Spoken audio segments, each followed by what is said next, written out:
substance use, substance abuse.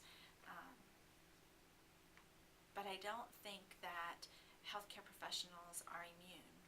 Healthcare professionals are human beings, and many times they're put up more on a pedestal to the point that a healthcare worker may not be willing to admit when they're having a concern.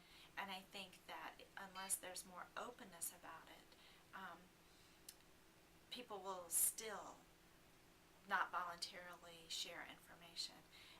We had a physician in our institution many years ago who actually was diverting substances and using them.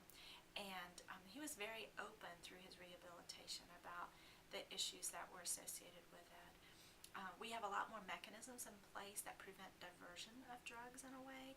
The fact that there are electronically controlled dispensing devices for medications, I think helps, because it's less likely that someone could go into a narcotics box and take out medications. We're also very careful about not leaving medications lying around, and that's a Joint Commission standard, so medications do need to be locked up, which makes it a little bit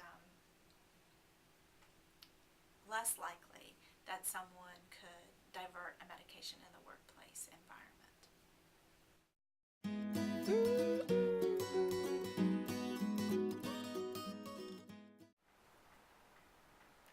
Well, I think healthcare professionals are put on a pedestal. I mean, doctors and nurses are admired by the population, and so there's sort of a tendency to expect more from your doctor or your nurse or your preacher or the principal at your kid's school.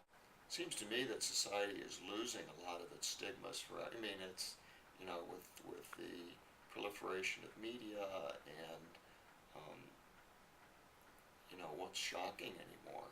Um, I don't think that it's a question of knowing better. I mean, I think, my understanding of addiction is that it's, and take smoking as a good example. I mean, everybody knows that it's bad for you, and yet people smoke because somewhere in the brain there's a very compelling message to smoke. So um, I, it doesn't matter what you know. Um, it matters whether you're overworked and depressed and maybe genetically primed to be more susceptible to alcoholism or drug use.